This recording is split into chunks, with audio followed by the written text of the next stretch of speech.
Para masaya, kayo na lang kaya mag-budget. Huwag ganon. Nakikialam kayo. Sandali, ito na. Basta wag na kayo mag-alala. Kasi meron naman ako mga kaibigan na pwede nating lapitan. Nakakatulong yan. Magbibigay siguro ng discount. Malay nyo, magbigay ng libre yung iba. Di ba? Next deal, ganon. Maraming salamat po, tita. Thank you po. Tapos, huwag mo na rin problemahin yung trabaho. Bakit to? Anong nangyari? Hindi mo pa ba alam? Nawalan siya ng trabaho. Pero okay na. Nakausap ko na si Chona.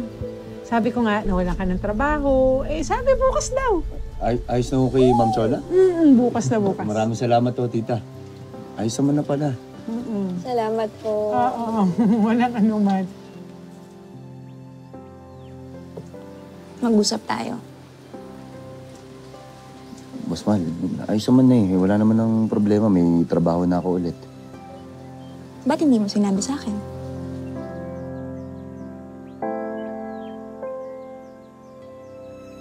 Yari,